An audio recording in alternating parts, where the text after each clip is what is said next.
باللہ العلی العظیم اعوذ باللہ من الشیطان اللعین الرجیم بسم اللہ الرحمن الرحیم الحمدللہ الذی علا فی توحدہ ودنا فی تفرد وجلا فی سلطانہ واغما فی ارکان وقہرا جمیع الخلق بقدرتہ وبرہان ثم الصلاة والسلام علی اشرف الانبیاء والمرسلین حبیب الہ العالمین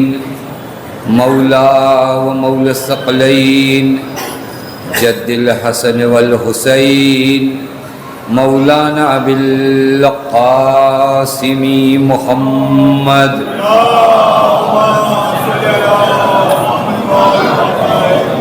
وعلى اہل بیتہ الطیبین الطاہرین المعصومین المظلومین المنتجبین لا سیما بقیت اللہ فی الارضین واللعنۃ الدائمۃ الباقیۃ العاجلہ علی اعدائہم ومنکری فوائلہم وغاصبی حقوقہم ومخربی شریعتہم ومبغضی شیعتہم اجمعین من الآن الی یوم الدین اما بعد فقد قال اللہ الحکیم فی محکم کتابہ بسم اللہ الرحمن الرحیم فی بیوت اذن اللہ ان ترفع وَيُذْكَرَ فِيهَا اسْمُهُ يُسَبِّحُ لَهُ فِيهَا بِالْغُدُوِّ وَالْآصَالِ صلوات پڑھے محمد وعلی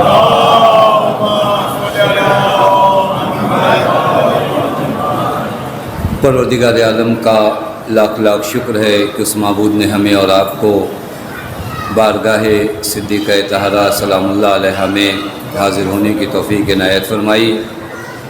مجالس صدیقہ طاہرہ سلام اللہ علیہ کا دو اثر جو بہت اہم ہے وہ ایک یہ کہ دنیا والوں تک مظلومیت صدیقہ طاہرہ سلام اللہ علیہ کو عام کیا جائے، جس مظلومیت کو ہر کسی نے چھپانے کی کوشش کیا، اور دوسرا اہم مرحلہ کہ یہ آیہ کریمہ جو مسلسل آپ کی بارگاہ میں 5 دنوں سے تلاوت ہو رہی ہے، اس گھر کی روشنی کو اپنے گھروں تک لایا جائے۔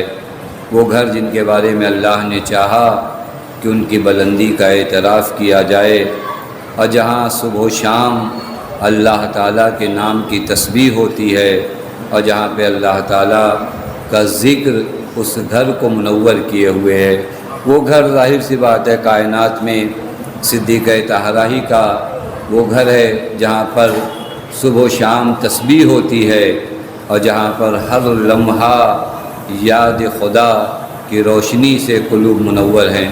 کوشش کی جائے کہ ایک مرحلہ مظلومیت بھی دو عالم کا ہے جو عام کرنا اس دور میں ہمارے وظائف اور ہماری ذمہ داریوں میں سے ہیں، اور اسے ہمیشہ ذہن میں رکھیے کہ جب جیسا وقت ہوتا ہے اس وقت انسان کو اپنی اس ذمہ داری کا نبھانا ضروری ہوتا ہے، چونکہ اگر آپ مولا امام حسن کے زمانے میں جئیں تو پھر آپ کی ذمہ داری یہ ہے کہ امام حسن نے جو صلح فرمائی ہے اس صلح کے سامنے آپ سر تسلیم کو خم کریں، لیکن اگر آپ سرکار سید الشہداء کے زمانے میں ہیں تو آپ کی ذمہ داری ہے کہ اگر حضرت مدینے سے نکل رہے ہیں تو آپ حضرت کو مشورہ نہ دیجیے، حضرت کے ساتھ نکل پڑیے۔ یہ ہر دور میں ضروری ہے، اور ہمارا پرابلم یہ کہ جو ذمہ داری جس دور میں ہے اسے نہیں سمجھتے۔ مدینے والوں نے نہیں سمجھا تھا کہ مدینے والوں نے کربلا کے بعد واقعہ حرہ اتنا مشہور واقعہ آپ سب جانتے ہیں مدینے والوں کے قیام کا نتیجہ تھا. مدینے والوں نے قیام کیا اور جب وہاں پر ایک شخص اب غسیل الملائکہ حنظلہ غسیل الملائکہ کے ایک بیٹے ہیں عبداللہ، وہ جب شام پہنچے اور شام پہنچنے کے بعد انہوں نے خبر دیا کہ وہ جو شخص تم نے تخت حکومت پہ بیٹھا رکھا ہے وہ ظالم فاجر فاسق و فاجر و شرابی ہے. تو مدینے والوں نے آ کر بنی امیہ کے اس گورنر کو مدینے سے باہر نکالا. اس کے بعد میں وہ واقعہ حرہ ہوا، قیام ہوا یزید کے خلاف، لیکن یہ قیام اس وقت نہیں ہوا جب امام حسین نکلے. پتہ نہیں بات واضح نہیں واضح. یہ قیام یزید ہی کے خلاف ہوا تھا، لیکن یہ قیام کب ہوا؟ جب سرکار سید الشہداء نکل رہے تھے تو مدینے والوں نے کیا کہا تھا؟ مولا کہاں جا رہے ہیں؟ کوفے کے حالات صحیح نہیں ہیں، کوفے والے ٹھیک نہیں ہیں. میں ہمیشہ جب اس مقام پر آتا ہوں تو ایک جملہ کہتا ہوں، کیونکہ پورا دین اس بی بی کا مدیون ہے. چونکہ ان دنوں ہم صدیقہ طاہرہ کی بات کریں تو ایک ذات کی اور بھی بات ہو جائے. ایک خاتون تھی پورے مدینے میں جس نے حسین کو مشورہ نہیں دیا، اپنے 4 بیٹے لا کر دے دیے مولا ایسے لے کر. ایک بیٹی تھی اور اس خاتون کا نام جناب ام البنین ہے. آپ پوری تاریخ اٹھا کر دیکھنا، جناب ام البنین نے کہیں کہا مولا کوفے نہ جائیے، حالات صحیح نہیں ہیں. ام البنین معرفت امام رکھتی ہیں کہ اگر امام نکلے تو مشورہ نہیں دیا جاتا، جو کچھ ہو امام کے قدموں پہ قربان کر دیا جاتا ہے. ایک صلوات پڑھے محمد و آل محمد. تو جو فرمانے یہ بہت اہم مرحلہ ہے کہ جس دور سے آپ گزر رہے ہیں. حتیٰ ایک روایت بڑی حسین ہے، کبھی انشاءاللہ وقت رہے گا تو میں اس روایت کو آپ کی خدمت میں عرض کروں گا، جہاں امام موسیٰ کاظم علیہ السلام نے ارشاد حضرت فرماتے ہیں وجدت علم الناس فی اربع، تمام علم انسانی کو اگر جمع کیا جائے تو 4 چیزوں میں آ کر ختم ہو جاتا ہے. ان تعرف ربک، علم یہ ہے کہ اپنے خدا کو پہچانو. پھر دوسرا علم یہ ہے کہ ان تعرف ما صنع بک، اپنے آپ کو پہچانو. پھر تیسرا علم جو موضوع گفتگو تھا ان تعرف ما اراد من، اس چیز کو پہچانو کہ ابھی تمہاری ذمہ داری کیا ہے. عموماً ہمیشہ پوری تاریخ میں ہوا یہ کہ لوگوں نے اپنی موجودہ ذمہ داری کو نہیں پہچانا، وگرنہ جب صدیقہ طاہرہ سلام اللہ علیہا نکل رہی تھی اور لوگوں کے دروازوں تک گئیں اور دق الباب فرمایا اور کہا کہ آؤ، تو اس دور کے لوگوں نے اپنی ذمہ داری کو نہیں پہچانا. صدیقہ طاہرہ کی دور اندیش نگاہیں جانتی تھیں کہ اگر ولایت کو علی تک نہیں رکھا گیا اور اس مسند حکومت پر علی نہیں آئے تو پھر دین و اسلام کا نام رہ جائے گا، روح اسلام ختم ہو جائے گی. لہذا وہ قیام اپنے لیے نہیں تھا، وہ قیام ہمارے روایت میں ہے کہ اگر پیغمبر کے بعد خلافت حقدار کو مل جاتی مختلفہ فی الاسلام اسنان، تو 2 لوگ بھی آپس میں جھگڑا نہیں کرتے. وہ دن میں نے عرض کیا تھا نا، تمام جھگڑوں کے منشے کو پہچانو کہ جب غدیر کے مقابلے میں ثقیفہ ہوگا تو اختلافات ہوں گے. لوٹنا ہے اتحاد تو اتحاد کی جگہ فقط غدیر ہے جہاں نبی چھوڑ کر گئے تھے. تو وجہ فرمانے وہاں تک پہنچو، سارے اتحاد سارے مرحلے طے ہو جائیں گے. بہرکیف میں جو آپ کی خدمت میں عرض کر رہا تھا ان تعرف ما اراد من، اس چیز کو جانو کہ اللہ تم سے کیا چاہتا ہے، کب کس دور میں اللہ ہم سے کیا چاہتا ہے. اس دور میں اللہ تعالی ہم سے کیا چاہتا ہے. اس موجودہ دور میں 1443 ہجری میں جب ہم زندگی بسر کر رہے ہیں تو میری ذمہ داری کیا معین ہے، اللہ تعالیٰ نے میری ذمہ داری کو کیا رکھا ہے. یہ رائے فاطمی کا اللہ تعالیٰ نے جو ہمیں اور آپ کو توفیق دیا، مجالسیں الحمدللہ ہو رہی ہیں، آپ حضرات شرکت فرما رہے ہیں. لہذا سارے اسباب ہم نے نہیں فراہم کیے، اسباب فراہم وہاں سے ہوئے ہیں. پتہ نہیں بات واضح نہیں واضح. ہم نے اسباب نہیں فراہم کیا. آپ نے دیکھا 10 سال پہلے 12 سال پہلے عزائے فاطمی کے لیے کیا ہوتا تھا، 1 مجلس 2 مجلسیں ہو کر بات ختم ہو گئی. نہیں، اللہ تعالیٰ نے یہ اسباب فراہم کیا کہ صدیقہ طاہرہ کی مظلومیت کو تمہیں عام کرنا ہے، فرش مجلس کی توفیق ہم دیں گے، پیغام مظلومیت زہرا تم پہنچانا۔ ایک صلوات پڑھے محمد و آل محمد۔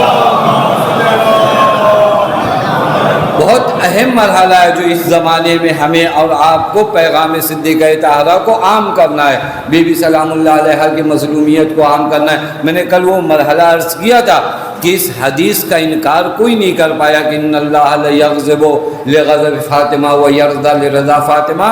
ہاں توجیحات شروع ہو گئی کہ نہیں راضی ہو گئی تھی اور غضبناک نہیں تھی۔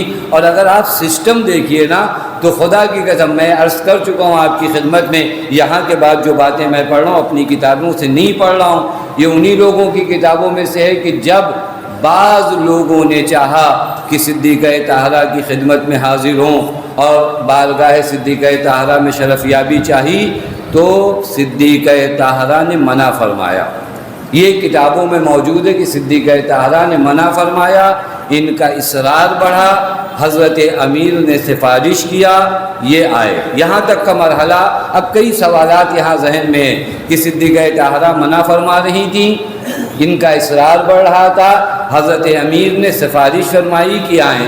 وہاں پر صدیقہ طاہرہ کا بڑا حسین جملہ ہے، یا علی البیت بیتک والدار دارک وانا جاریتک، اے علی گھر آپ کا گھر ہے، میں فاطمہ آپ کی کنیز ہوں۔ خدا کی قسم قربان ہو جائیں صدیقہ طاہرہ پہ، امام وقت کے سامنے تواضع کتنا ہے۔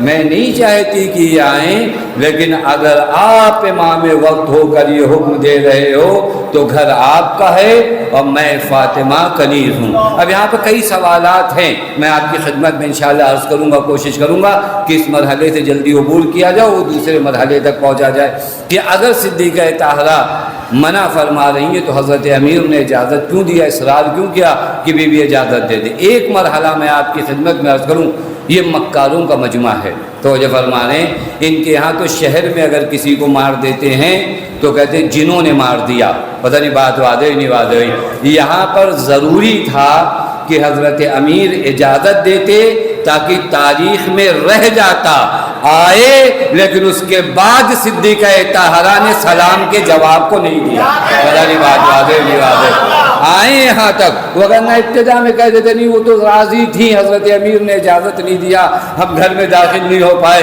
یہاں پر تاریخ نے لکھا کہ آئے، سلام کیا، شہزادی نے سلام کا جواب نہیں دیا۔ اب جا کر مسلمان ڈھونڈیں، توجہ فرما رہے ہیں نہیں کہ سلام کا جواب کس کا نہیں دینا واجب ہے، یعنی سمجھ رہے ہو جن کے ہاتھوں میں تم نے زمام دین دیا ہے، زہرائے مرضیہ اسے مسلمان بھی نہیں مانتی ہے۔ ایک صلوات پڑھے محمد و آل محمد۔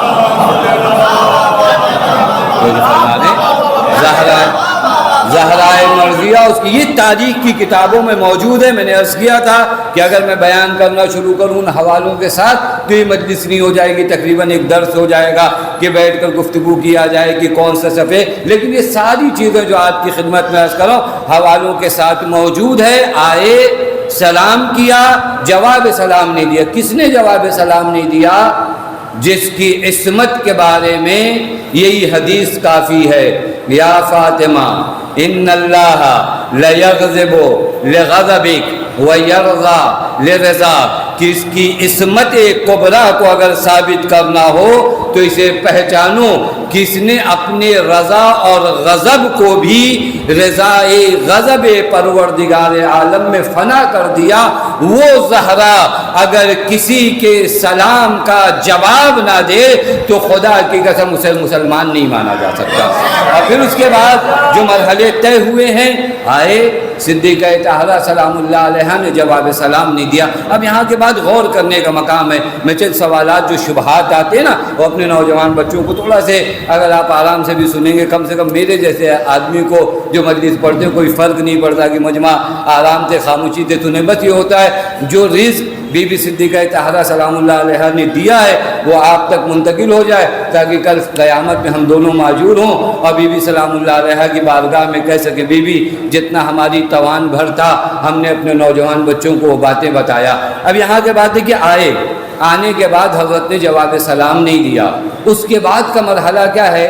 اس کے بعد کا مرحلہ حضرت نے فرمایا میں تم دو سے ناراض ہوں، لئن لقیت رسول اللہ، اور اگر میں پیغمبر سے ملاقات کروں گی تو تم دونوں کی شکایت کروں گی۔ یہ جملے ہیں جو دشمن اور لوگوں کی کتابوں میں موجود ہے، لشقوت، تو میں تم دونوں کی کیا کروں گی؟ شکایت کروں گی۔ اب یہاں پر ایک چیز کو سمجھیے، کیا ان لوگوں کے دل میں رحم آ گیا تھا؟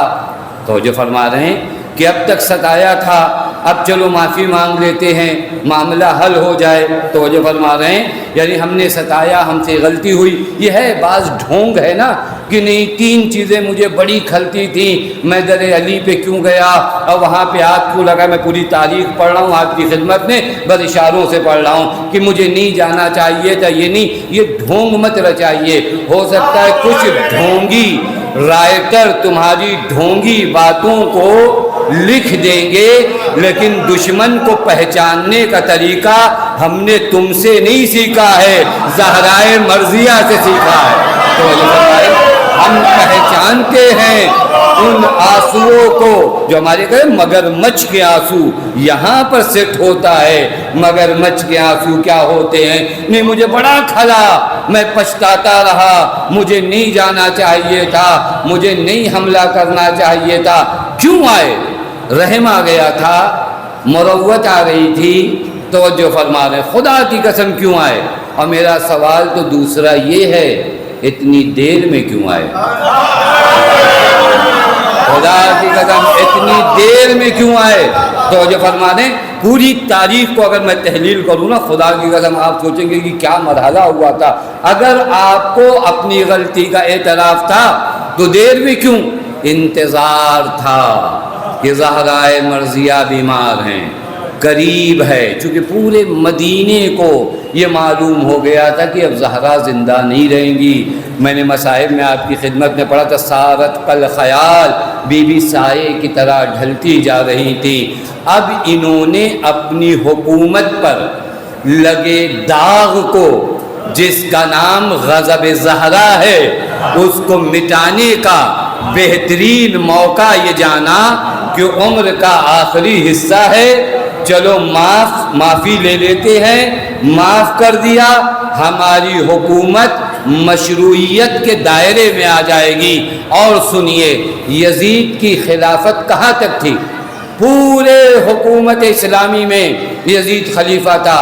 ایک حسین اگر بیعت نہ کرتے تو اس کی حکومت پہ کیا فرق پڑتا؟ اب سوال کو سوال سے ملائیے، پورا عالم اسلام تحت سیطرہ یزید آتا تھا یا نہیں آتا تھا؟ مدینے میں رہنے والے امام حسین بیعت نہ کرتے تو کیا فرق پڑتا؟ لیکن وہ لکھ کر آیا کہ حسین سے بیعت شدیدہ عقد کرو، اور اگر بیعت نہ کریں تو سر قلم کر دو۔ پوری جگہ تو حکومت ہے، ایک دو لوگ اگر بیعت نہ بھی کریں تو کیا فرق پڑتا ہے؟ کا فرق یہی پڑتا ہے کہ اگر ساری دنیا مل کر ہمیں حاکم مان جائے تو ہم بادشاہ تو ہو سکتے ہیں، خلیفہ رسول نہیں بن سکتے۔ خلیفہ رسول بننے کے لیے تائید حسین ضروری ہے۔ اب مطلب سمجھتے ہو؟ جب کہتے ہو حسین آدم کے وارث صاحب پر سلام، نوح کے وارث صاحب پر سلام، یعنی اس ایک بیعت کو منع کر کے حسین نے آبرو آدم کو بھی بچایا، آبرو موسیٰ کو بھی بچایا، آبرو ابراہیم کو بھی بچایا۔ یہ مرحلہ میں نے کس لیے عرض کیا؟ تاکہ یہاں سمجھیے کیوں آئے ہیں، کیونکہ جانتے ہیں حکومت مل جائے گی، تخت مل جائے گا، لوگ مل جائیں گے، لیکن ہمیشہ یہ حدیث 1400 سال بعد جب کوئی اٹھا کر پڑھے گا کہ ان اللہ لیغضب لغضب فاطمہ ویرضا لرضا فاطمہ، تو ہماری حکومت پر یہ غضب فاطمہ کا جو داغ لگا ہوا ہے، اس سے ہماری حکومت مشروعیت نہیں پا سکتی، لہذا زہرا کو راضی کر لو۔ لیکن عجب ہوا، زہرا سے زیادہ تم کیا دشمنوں کو پہچانو؟ بی بی کے پاس آئے، جواب سلام نہ دے کر حکومت تو چھوڑو، تمہارے ظاہر اسلام کے چہرے سے بھی نقاب کو اتار دیا۔ ہمارے تمہارے ظاہر چہرے پر جو اسلام کی نقاب تھی بی بی نے اسے بھی اتار دیا، وگرنہ رحمت للعالمین کی بیٹی، توجہ فرما رہے ہیں، رحمت للعالمین کی بیٹی کی بارگاہ میں کوئی پیغمبر نے معاف کیا یا نہیں معاف کیا تمام اہل مکہ کو؟ جب وہ نعرہ بلند ہوا یوم یوم الملحمہ، آج بدلے کا دن ہے، تو پیغمبر نے کہا علم اس کے ہاتھ سے چھینو، کہو الیوم یوم المرحمہ، آج رحمتوں کا دن ہے، سب کو معاف کرو، بی بی نے معاف کر دو۔ کہ دیکھو یہ معافی سیاسی عنوان سے ہے، معافی اگر اعتراف گناہ کے بعد ہو تو ہم تو اس گھرانے کے لوگ ہیں کہ آنے والے کو حر علیہ السلام بنا دیتے ہیں، ہم تو وہ لوگ ہیں جو علیہ السلام بنا دیتے ہیں، ہم مظہر رحمت پروردگار عالم ہیں۔ لیکن یہ عذر خواہی سیاسی ہے تاکہ چہرے باطل اپنے آپ کو ظاہری ایمان کے نقاب میں ڈھال لے، اور یہ کوئی سمجھے نہ سمجھے زہرائے مرضیہ اسے جانتی ہیں، اور پوری دنیا کے آنے والے انسانوں کو متوجہ کر کے گئی۔ دیکھو گھبرانا نہیں کہ کون نبی کے ساتھ کب تھا، کہاں تھا، رشتہ داریاں ڈھونڈی جائیں تو بھی مت گھبرانا، پتہ نہیں بات واضح نہیں واضح۔ بعض لوگ عجب مرحلہ ہے، بعضوں کو تو اسی پہ افتخار ہے کہ علی وہاں ہیں اور یہ حضرات یہاں ہیں، میں نام نہیں لوں گا، لیکن وہاں پر بھی ہمارا سوال یہی ہے کہ یہاں ہیں تو کیوں ہیں؟ پتہ نہیں بات واضح نہیں ہے، یہاں ہیں تو کیوں ہیں؟ پتہ نہیں یہ یہاں سمجھ رہے ہیں آپ، یہ یہاں ہیں تو کیوں ہیں، کس بنیاد پر ہیں؟ آپ تو کہتے ہیں انبیاء میراث چھوڑ کر نہیں جاتے، تو نبی کے حجرے میں بغیر اجازت کے، میں ایک جملہ کہوں، جو زہرا کے حق کو غصب کرتا ہے اسے قبر بھی غصبی ملتی ہے، جائز نہیں ملتی، اسے قبر بھی غصبی ملتی ہے، یہ قبر غصبی ہے، یہ خدا کی قسم، یہ قبر غصبی ہے۔ آپ انصاف سے بتاؤ، حق کے زہرا تمہیں وہ زمین حلال نہیں ہے، کس عنوان سے آپ آئے ہو، کس عنوان سے آئے؟ یہ حجرہ نبی ہے نا جہاں پیغمبر دفن ہے، حجرہ نبی کی میراث بانٹو۔ سب سے پہلے تو آپ کہتے ہو کہ نبی کی میراث نہیں ملتی، تو جو بھائی یہ ایک مناظرہ ہے، وقت ہوتا تو میں عرض کرتا امام کے صحابی نے حسن ابن فضال نے بڑا حسین مناظرہ یہاں پر کیا ہے، جب بعض لوگوں نے کہا نہیں ہمارے یہاں تو دیکھیں پیغمبر کیا کرتے تھے، عجیب ہے واقعاً، اس کو کہتے ہیں جوتا سمیت آنکھوں میں گھس جانا، تو جب ہیں کہ عجیب مرحلہ ہے کہ دیکھو پیغمبر کو عجب محبت تھی ان دو سے کہ علی کو جنگ میں بھیجتے تھے، انہیں بٹھا رکھتے تھے، میں اکثر یہ کہتا ہوں بٹھاتے اس لیے تھے کہ کہیں وہاں سے تلوار نہ چلانے لگو، پتہ نہیں بات آتے، کیونکہ بھیجا اسے جاتا ہے جس پہ بھروسہ، اور پھر قرآن کیوں نہیں پڑھتے؟ فضل اللہ المجاہدین علی القاعدین، اللہ نے جہاد کرنے والوں کو بیٹھنے والوں پہ فضیلت دیا ہے۔ اب بھی نہیں سمجھ میں آتا تو یہ فرما رہے ہیں فضل اللہ المجاہدین، یہ قرآن ہے نا، جو جہاد کرتے ہیں وہ مقدم ہیں، نہ جو بیٹھتے ہیں پیغمبر کے کہ ہمیشہ انتظار ہوتا ہے۔ بعض لوگ محنت کرتے، بعضوں کو لگتا ہے بس دسترخوان سجے اس کے بعد تو ہم ہی ہیں واہی بٹورنے کے لیے۔ وہاں پر جو میں آپ کی خدمت میں عرض کر رہا تھا، وہاں سے بہت زیادہ دور نہ جاؤں، یہ جو زمین ہے کس عنوان سے آپ یہاں پر ہے؟ سوال یہ کس عنوان سے؟ میراث کے عنوان سے ہے؟ پیغمبر نے اجازت دیا تھا آپ کو، ثابت کریے آپ، پیغمبر نے کہا تھا، پیغمبر نے نہیں کہا، تو پھر یہ میراث میں ملی، کس کو ملی؟ آپ کا کیا رشتہ ہے؟ میراث کے تو اپنے طبقات ہیں نا، آپ پیغمبر کے بیٹے ہو، پیغمبر کی بیٹی ہو کیا؟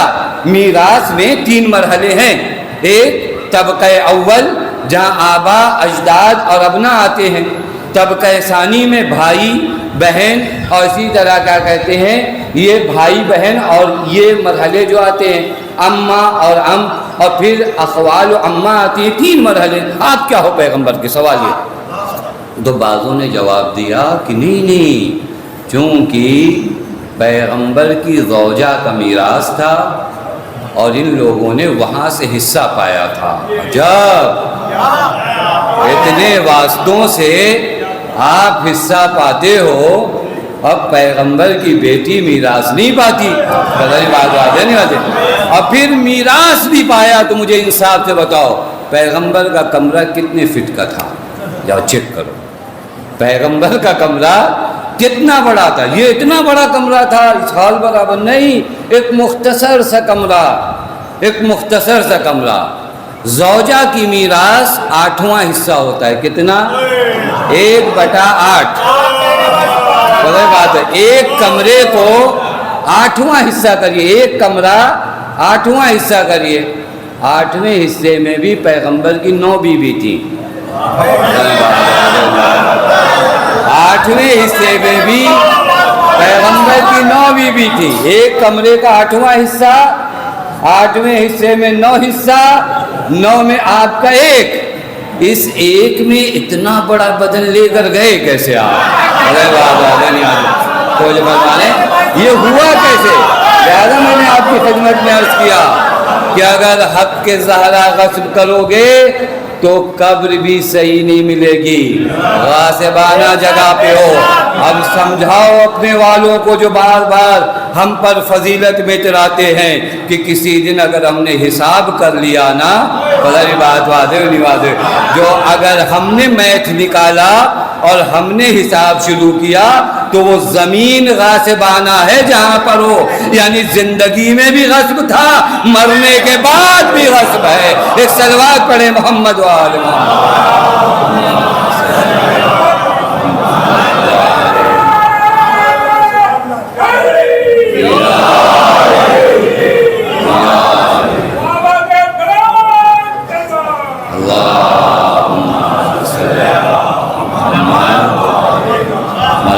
بہت سخت ہے، لہذا یہاں پر ایک چیز کو عام کریے، آپ کو دلیلیں یاد ہوں، صدیقہ طاہرہ کی مظلومیت یاد ہو، دلیلیں بہت زیادہ ہیں، خدا کی قسم بہت زیادہ ہیں۔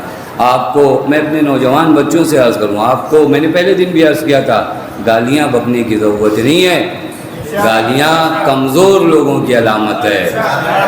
توجہ فرما رہے ہیں، ابناء الدلیل کو گالیوں کی ضرورت نہیں پڑتی، دلیلیں بھری پڑی ہیں قرآن و حدیث میں حقانیت علی کو ثابت کرنے کے لیے، اور یہ تو شیوہ علی و آل علی نہیں ہے کہ ہم اس شیوے کو اپنائیں۔ جس زبان سے نام لیں مرکز آئے تطہیر کا، اس زبان کو فحش و گالی میں مبتلا کریں۔ فرما رہے ہیں یہ بہت اہم مرحلہ ہے۔ میں نوجوان بچوں سے عرض کروں، خدا کی قسم وتیرہ نہیں ہے، یہ وتیرہ نہیں۔ جنگ صفین میں حضرت نے ایک کو ٹوکا، آپ کے لشکر میں تھا، گالی بک رہا تھا، حضرت نے کہا کیا؟ کہا مولا وہ دشمن ہے۔ کہا دشمن ہے، دلیل سے ثابت کرو اس کے لیے کہ باطل کیا ہے، حق کیا ہے۔ یہ کس نے آپ کو طریقہ بتایا ہے؟ یہ کس نے آپ کو نہج بتائی ہے؟ لہٰذا 2-4 مولویوں کے چکر میں مت پڑیے، آپ کی قبر میں کوئی آئے گا نہیں، بات واضح نہیں، میں اپنی قبر میں رہوں گا، آپ اپنی قبر میں رہو گے، تو جو فرما رہے ہیں وہاں پچھتانا نہ پڑے کہ ان کی وجہ سے ہم نے کیوں بکا۔ یہ ذہن کو پاک رکھو، یہ زبان کو پاک رکھیے، یہ زبان سے آپ نام فاطمہ لیتے ہو، یہ زبان سے آپ نام یا حسین لیتے ہو، آپ کا وجود معلوم ہے۔ یہ سارے اعضاء و جوارح، بات نہیں کرنا چاہ رہا تھا لیکن عرض کر دوں، یہ تمام اعضاء و جوارح جو نا، کبھی آپ نے گھر دیکھا ہے؟ گھر میں اگر کھڑکیاں کھول کر آپ گاؤں چلے جائیے، پتہ نہیں بات واضح نہیں واضح، کھڑکیاں کھول کر گاؤں چلے جائیے، آنے کے بعد واویلا ہے، یہ گرد و غبار، وہ مٹیاں کا کیوں؟ کا گھر میں گرد و غبار آنے کا ذریعہ یہی روشن دان، یہی کھڑکیاں ہیں۔ اگر ان کو ملاحظہ نہیں کیا تو گھر میں کیا آ جائے پتہ نہیں چلے گا۔ مطلب سمجھے، آپ کے دل کے لیے بھی کچھ کھڑکیاں ہیں، یہ منہ آپ کی کھڑکی ہے، یہ آنکھ، یہ کان، اگر انہیں یوں ہی کھلا چھوڑ دیا تو دل گندگی کا انبار بن جائے گا۔ حفاظت کرو کہ ان چیزوں سے کیا آ رہا ہے، تو وہ جو فرما رہے ہیں یہ دل، اور ہاں، اور پھر بعضوں کو پتہ بھی نہیں چلتا، سن لیجئے، بعضوں کو لگتا ہے بڑے صاف سے پاک ہیں۔ ایک حوض دیکھا ہے، بہت دن سے کسی نے اس حوض میں ہاتھ نہ دھلا ہو، باہر گرد و غبار بیٹھتے چلے گئے، ظاہراً صاف دکھتا ہے، اس کی گندگی کب پتہ چلتی ہے؟ ایک پتھر اٹھائیے، پھینکیے، وہ جتنی کائی اندر جمی ہے نا سب باہر آتی۔ مطلب سمجھ رہے ہیں؟ اپنے آپ کو ابھی جب میں دیکھتا ہوں تو بڑا صاف نظر آتا ہوں، مشکل کا ایک پتھر آئے تو جتنی گندگی ہے وہ زبان سے باہر نکلنے لگتی ہے۔ لہذا حفاظت کرو، اپنے آپ کی حفاظت کرو۔ یہ مرحلہ آپ کی خدمت میں عرض کیا، دوسرے مرحلے تک بہت جلدی آئیے، وہ یہ کہ صدیقہ طاہرہ کا غم منانے والوں، ہم نے اپنے گھر کو روشن کیا، نور صدیقہ طاہرہ سے یہ نہیں کیا۔ ایک سوال ہے، میں اس کیا تھا، اس حدیث کو دو مرحلوں میں تقسیم کیا جائے، اعتقادی لحاظ سے اور اخلاقی لحاظ سے۔ میں راضی ہوں یا نہیں ہوں، میں شاکی ہوں یا راضی ہوں۔ میں ایک چیز آپ کی خدمت میں بڑی جلدی میں ایک حدیث پڑھوں تاکہ دیکھیے کہ زندگی میں اگر اللہ کو خوش کرنا چاہتے ہو تو کیا کرو۔ یہ حدیث ہے، عجیب حدیث ہے۔ حدیث میں اللہ تعالیٰ، حدیث قدسی، اللہ تعالیٰ ارشاد فرماتا ہے کہ اگر کوئی بندہ یہ چاہتا ہے کہ میں اس سے راضی ہو جاؤں تو 3 کام کرے۔ جب یہ ہدیہ لے کر جائیے اور کوشش کریے کہ بی بی صدیقہ طاہرہ کے جو ہم نے فضائل اور مصائب سنے یہ ہمارے وجود پر کس قدر انداز ہیں۔ 3 مرحلے ہیں حدیث قدسی میں، یہ 3 کام انسان کرے۔ شکراً لا یخالطہ الجہل، اگر کوئی یہ دیکھنا چاہتا ہے کہ خدا اس سے راضی ہے یا راضی نہیں ہے تو زبان پہ شکوہ نہ ہو، زبان پہ شکر ہو۔ اپنے آپ سے خدا کو راضی کرنے کا طریقہ کیا ہے؟ شکراً، شکر ہو۔ شکوہ، شکوے سے آپ خدا کو راضی نہیں کرتے۔ اور زندگی آپ جہاں جیتے ہو نا، یہ دنیا کس نے آپ کو یہ بیوقوف بنایا کہ آرام کرنے کی جگہ ہے؟ الدنیا دار بلاء محفوفۃ، یہ تو امتحان گاہ ہے، ایک پریشانی گئی دوسری آئی۔ دنیا میں دیکھا ہے کسی کو آپ نے کہتے بس یہ حل ہو جائے، ہو گیا، اب دوسرا آیا، خوب کمایا، خوب کمایا، گھر بنایا، گاڑی لیا، ایک ایسا وقت آیا کہ سب کچھ سیٹ ہو گیا تھا، طبیعت خراب ہو گئی، بات ختم ہو گئی۔ دنیا ہے دار بلا۔ اس دنیا میں جو چیز آپ کو خوش رکھ سکتی ہے اور آپ کے خدا کو آپ سے خوش رکھ سکتی ہے وہ شکر لا یخالطہ الجہل، کہ انسان خدا کی ہر نعمتوں کا شکر ادا کرے، اور یہ شکر بھی شکر عالمانہ ہو، شکر جاہلانہ نہ ہو۔ اب یہاں پہ بھی توضیح طلب ہے کہ شکر عالمانہ کیا ہے۔ شکر کا آسان معنی کر دوں بس آپ کی خدمت میں، شکر کا معنی تسبیح لے کر بیٹھ جانا نہیں ہے۔ شکر کا معنی جس نعمت کو اللہ نے جس کام کے لیے دیا ہے اسی کام میں اگر استعمال کرو تو شکر نعمت ہے، معصیت خدا میں استعمال کرو تو کفران نعمت ہے۔ میں گزر گیا یہاں سے۔ آنکھیں ہیں، قرآن پڑھو، شکر نعمت ہے۔ آنکھیں ہیں، ماں باپ کی جانب نگاہ کرو، شکر نعمت ہے۔ آنکھیں ہیں، اس سے تلاوت کتاب کرو، شکر نعمت ہے۔ آنکھوں کے ذریعے نامحرموں کی جانب دیکھنا کفران نعمت ہے۔ کان ہے، کان سے مجلسیں سنیے، تلاوت سنیے۔ اس کان سے جس دن سے آپ نے غیبت کرنا شروع کیا اور سننا شروع کیا یہ کفران نعمت ہے۔ لہذا خدا کو خود سے راضی کرنا ہے تو کیا کرنا ہے؟ شکراً لا یخالطہ الجہل۔ اور شکر کے اپنے مرحلے ہیں کہ ایک ایک چیز پر ہمیں اللہ کا شکر کرنا ہے۔ اسی مجلس میں جو 5 دنوں تک اللہ نے مجھے موقع دیا اور میں نے آپ کی سمع خراشی کیا کہ مجھے شکر کرنا چاہیے کہ اس مبارک ممبر کے میں لائق نہیں تھا، تواضع نہیں ہے، خدا کی قسم انکساری نہیں ہے۔ یہ ممبر کہاں، وہ ذکر کہاں، مجھ جیسا گنہگار کہاں، لیکن اللہ چاہتا ہے کہ اپنے بندے کو رفعت عطا کرے تو اسے ذکر صدیقہ طاہرہ کی توفیق عطا کرتا ہے۔ یہ شکر کی جگہ نہیں ہے، یہ آپ کو 5 دنوں تک مجلسوں میں آنے کا موقع ملا، یہ شکر کی جگہ نہیں ہے۔ یہ جہاں انبیاء بیٹھتے تھے وہاں پر آپ کو اللہ نے بلایا، یہ شکر خدا نہیں ہے۔ جناب موسیٰ ایک مرتبہ تلاش کرنے نکلے کہ اللہ تعالیٰ کا سب سے شاکر بندہ کون ہے، جو اللہ کا سب سے بڑا بندہ ہو۔ کہ کیسے کے پاس بھیجا گیا ایڈریس دے کر کہ جو بیمار تھا حتیٰ یہاں تک کہ وہ ظاہری بیماریاں بھی جو ہوتی ہیں، پسی وغیرہ کے مرض میں مبتلا تھا۔ جناب جبرائیل نے جب اس کو دیکھا کہ یہ بندہ ہے خدا کا سب سے اچھا، کہا ہاں۔ جبرائیل نے کہا کہ یا موسیٰ میں آیا ہوں ابھی اس کی آنکھ بھی لینے، یعنی آنکھ کی روشنی بھی لے کر چلا جاؤں گا۔ کہا اچھا، آنکھ کی روشنی بھی چلی گئی۔ جناب موسیٰ اس بندے کے پاس پہنچے، کہا تمہارے بارے میں یہ خبر ملی ہے کہ تم اللہ کے سب سے بڑے اور حسین بندے ہو۔ کہا کہا کس چیز پر تم اللہ کی اتنی عبادت کرتے ہو؟ تمہارے پاس تو نہ مال دنیا ہے، نہ ظاہر ہے، نہ صحت ہے، بار بار تم یہ جملہ کیوں کہتے ہو یا بارو یا وصولو؟ اے میرے خدا جس نے میرے ساتھ بڑی نیکی کی، اے میرے خدا جس نے مجھے نعمتوں سے بڑا نوازا، یہ اتنا شکر کیوں کرتے ہو؟ کہا موسیٰ اس پورے قریے میں میرے علاوہ نام خدا لینے والا کوئی اور نہیں ہے۔ کیا یہ شکر کا مقام نہیں ہے کہ اس نے اپنا ذکر میرے لیے معین کر دیا؟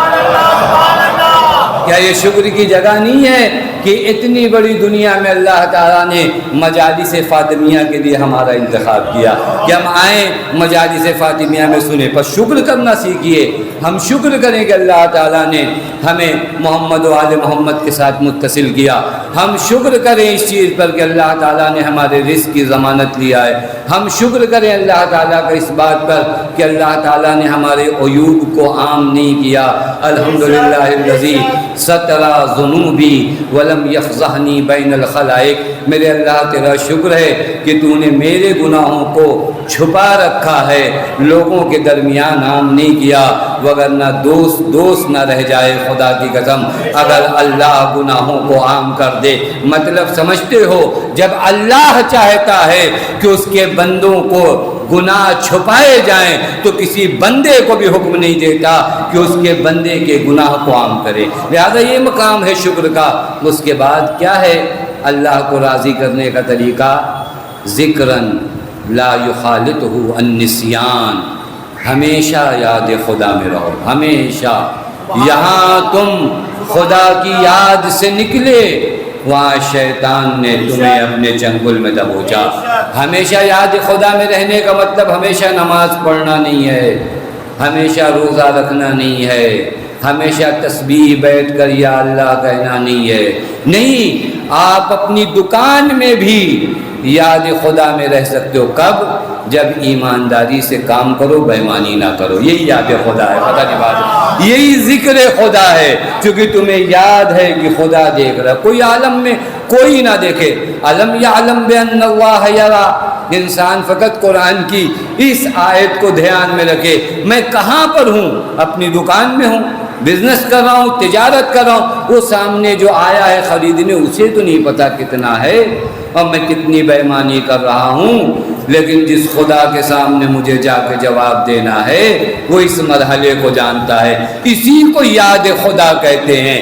مسجدوں میں بیٹھنے کا نام صرف یاد خدا نہیں ہے، زندگی کے ہر مرحلے میں خدا کی اطاعت کرنا یاد خدا کہلاتا ہے۔ توجہ فرما رہے ہیں؟ لہٰذا اس یاد خدا میں رہیے ہمیشہ۔ بازار میں ہوں تو یاد خدا ہو، گھر میں ہوں تو یاد خدا ہو، ہم مسجدوں میں ہوں تو یاد خدا، جہاں پر بھی ہوں، ذکراً لا یخالطہ النسیان، یہ یاد خدا۔ اور تیسری چیز محبتاً لا یوسرو علی محبتی محبت المخلوقین، میرا بندہ مجھ سے ایسی محبت کرے کہ میری محبت پر تمام محبتوں کو قربان کر دے، میری محبت پر تمام محبتوں کو قربان کر دے۔ اگر میرا بندہ ان تین حالات میں آ جائے، شکر، ذکر اور محبت ایسی کہ میری محبت سے بڑھ کر کوئی محبت اس کے لیے نہ ہو، خدا کی قسم مجھے بتاؤ، انصاف سے بتانا، یہ تینوں مرحلے صدیقہ طاہرہ سے کوئی بڑا ملا ہے؟ شکر دیکھو، ذکر دیکھو، میں ایک جملہ کہوں، جس کی تسبیح ذکر کثیر کہلاتی ہو اسے فاطمہ کہا جاتا ہے۔ جس کی تسبیح آپ نماز کے بعد پڑھتے نا، اس تسبیح کے بارے میں سن لیجئے، ذہن میں رکھیے گا، خدا کی قسم امام معصوم فرماتے وہ نماز جس کے بعد تسبیح صدیقہ طاہرہ پڑھی جاتی ہے، اللہ تعالیٰ اس نماز کو 1000 برابر کرتا ہے۔ کتنے برابر؟ 1000 برابر. ہمارے یہاں مومنین تھوڑا سے کاؤنٹ نہیں کر پاتے، ان کو لگتا ہے تسبیح جلدی سے پڑھو تاکہ وہ والی دعا پڑھ لیں. اس دعا کا ثواب اتنا نہیں ہے. میں نہایت ایمانداری سے آپ کو بتا رہا ہوں، جتنا ثواب تسبیح حضرت زہرا کا ہے، نہایت اطمینان کے ساتھ نماز کے بعد تسبیح پڑھو، 2 دعاؤں کے بجائے 1 دعا پڑھو. پتہ نہیں بات آدھی ہونے والے. وہ جو دعاؤں کی بھیڑ مچی ہے نا، 4 دعا پڑھنا ہے، لہذا تسبیح میں تو وہ دانا آ کر بتا دیتا ہے کہ صاحب اللہ اکبر بند کریے، اب یہاں کے بعد الحمدللہ ہو جائے، وگرنہ آدمی کراس کر جاتا ہے. یہ ایسے تسبیح صدیقہ طاہرہ نہ پڑھیے. خدا کی قسم معصوم فرماتے ہیں کہ اگر اس سے بڑا کوئی ہدیہ ہوتا تو پیغمبر اپنی بیٹی کو وہ دیتے.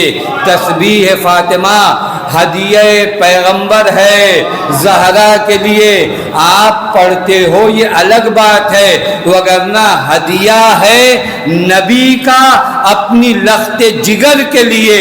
تو ہدیہ دینے والا کون؟ نبی. ہدیہ دیا کسے جا رہا ہے؟ فاطمہ.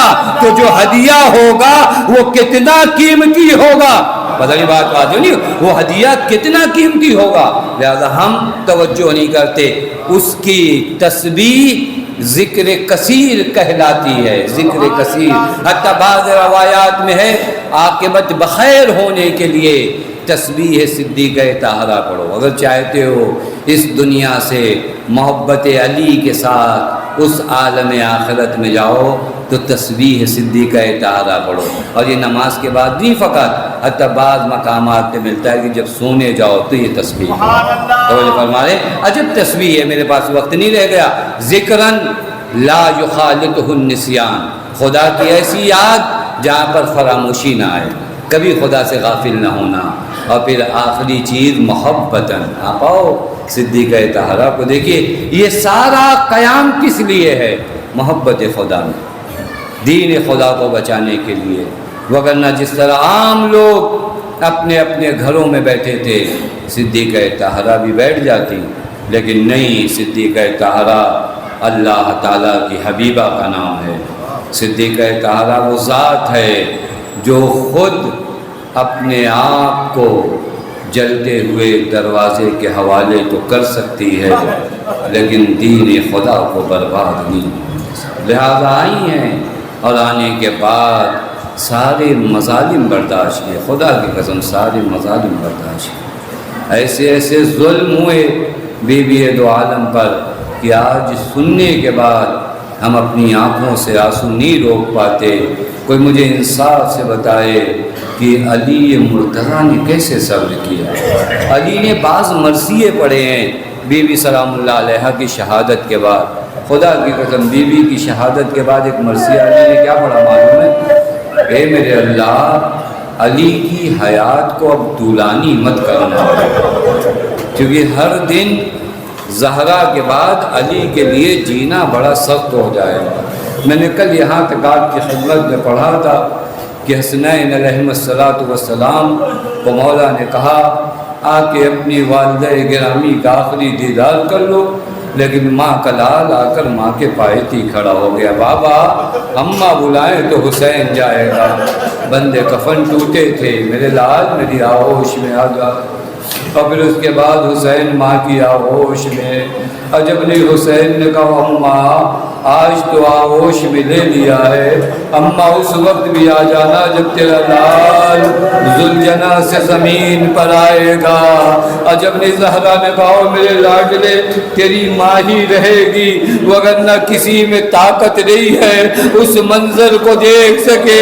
تیری غریب ماں ہوگی جس کی آغوش ہوگی اور کربلا کا تبکہ صحرا ہوگا. ارباب ادا بڑا سخت مرحلہ ہے. اب جنازہ اٹھنا ہے. خدا کی قسم آپ تصور کرو، رات ہے، تنہائی ہے، چھوٹے چھوٹے بچے ہیں، جنازہ اٹھنا ہے. ملائی وہ خبر نہیں ہونے دے رہا ہے. چند نفر ہیں حسب وصیت جنہیں بلایا گیا ہے، علی کو لے جانا ہے. یہ جنازہ خدا کی قسم آج بڑا سخت مرحلہ ہے. جنازہ اٹھا کر علی کیسے لے جا رہے ہیں اور قبر کے قریب کیسے رکھ رہے ہیں۔ ایک جملہ میں نے قبر کے پاس پڑھا جو مولا نے فرمایا، یا رسول اللہ، اے رسول اللہ، وہ امانت جو آپ نے دیا تھا وہ امانت واپس لے کر آیا ہو۔ نہیں، یہ جملہ حق نہیں بنتا کہ اس جملے کا ایسے ترجمہ کیا جائے، لقد استرجعت، یا رسول اللہ وہ امانت جو آپ نے دیا تھا نا علی کو، وہ امانت علی سے چھین لی گئی۔ خدا کی قسم اس جملے کا معنی سمجھ سکو تو سمجھو،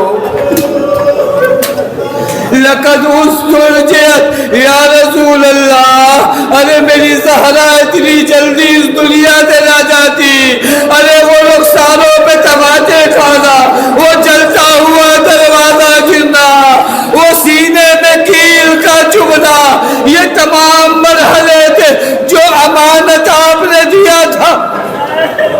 عزیز و عجیب مرحلے کا مقام ہے۔ اس کے بعد روایت کہتی یا رسول اللہ وہ امانت لے لی گئی۔ اس کے بعد مولا نے کیا فرمایا؟ مولا نے ایک عجیب جملہ فرمایا، یا رسول اللہ جو ظلم آپ کے بعد زہرا پہ ہوئے ہیں نا، میں مولا کے جملے پڑھ رہا ہوں، جو ظلم زہرا پہ ہوئے ہیں آپ زہرا سے پوچھئے گا۔ یہ جملہ سمجھ جاؤ تو سمجھ جاؤ، آپ زہرا سے پوچھئے گا یعنی کیا؟ یعنی اگر آپ نہیں پوچھیں گے نا تو زہرا بتائے گی نہیں۔ پتہ نہیں یہ جملہ آپ نے کیسے سنا، چونکہ علی نے غسل دیتے وقت ابھی دیکھا تھا، ارے پسلیاں ٹوٹ گئی تھی، زہرا نے علی کو نہیں بتایا، لہذا کہا یا رسول اللہ پوچھ لیجئے گا، ورنہ یہ خاتون وہ ہے جو اپنے اوپر ہوئے ظلم کو آپ کو تکلیف نہ ہو نہ بتائے۔ عجیب مرحلہ ہے۔ یہ منظر یاد آیا نا آپ کو جہاں علی کی مظلومیت کا عالم عجب ہے۔ بچے چھوٹے چھوٹے ہیں نا، ماں کے جنازے کو کیسے قبر کے حوالے کرے؟ اللہ علی کے دل سے کوئی پوچھے اس جنازے کو قبر کے حوالے کیسے کیا؟ بس ہاتھوں کو جوڑ کے کہوں گا یا علی اس جنازے کو قبر کے حوالے کرنا مولا بڑا سخت تھا، لیکن ذرا شام کے زندان میں بھی آ جاؤ۔ بڑی شباہت ہے نا جناب سکینہ میں اور جناب زہرا میں، کبھی شباہت کو دیکھو۔ دو جگہ غسل دینے والوں نے چیخ ماری تھی، ایک جگہ غسالہ نے چیخ ماری تھی، ایک جگہ فاتح خیبر علی مرتضیٰ نے چیخ ماری تھی۔ وہاں غسالہ نے کہا تھا یہ بھی کون سی بیماری ہے تیری بچی کو؟ کہا ایسا نہ کہے کربلا سے کوفہ، کوفے سے شام اتنے درے لگائے گئے۔ مولا یہ جنازہ آپ قبر کے حوالے کر رہے ہو نا، اے میرے آقا تنہائی ہے، غربت ہے، کوئی ہے نہیں، لیکن میرے آقا ہاتھ کھلے ہوئے ہیں، ذرا آ کر ایک بھائی کو سنبھالو جو اپنی بہن کا جنازہ جب قبر کے حوالے کر رہا، ہاتھوں میں ہتھکڑی ہے، پیروں میں بیڑیاں۔ وصیت کیا تھا بیوی نے یا علی میری قبر پہ بہت دیر تک بیٹھیے گا، یا علی جلد نہ جائیے گا میری قبر پہ، خدا کی قسم علی بیٹے میں کہوں گا مولا آپ زہرا کی قبر پہ بڑی دیر بیٹھ گئے، لیکن ہائے کوئی اس بہن سے پوچھے جس کے ہاتھ پدے پشت بدے ہوئے تھے، بھائی کے جنازے کے پاس سے زینب کو گزار دیا گیا، بس عزیز و ختم کیا میں نے آپ کی زحمت کو۔ اس کے بعد معلوم ہے کیا مرحلہ آیا؟ علی نے ایک مٹھی خاک اٹھائی قبر زہرا کی، اپنے رخساروں پہ ملا، فرمایا میرے اللہ اب علی کو زندگی سے پیار رہی ہے، اب علی زندہ نہیں رہنا چاہتا زہرا کے بغیر، اب اس عالم میں علی کے رہنا کوئی، لیکن میں کہوں گا آقا قبر تھی مٹی تھی، قبر کی مٹی کو آپ نے اٹھا لیا، لیکن ہاں ایک بہن جب بھائی کے جنازے کے پاس آئی ہے، نہ قبر ہے نہ کفن ہے، بھائی کا جنازہ ہے، بس جنازے کو اٹھا کر ایک جملہ کہا، ربنا تقبل منا، اے میرے اللہ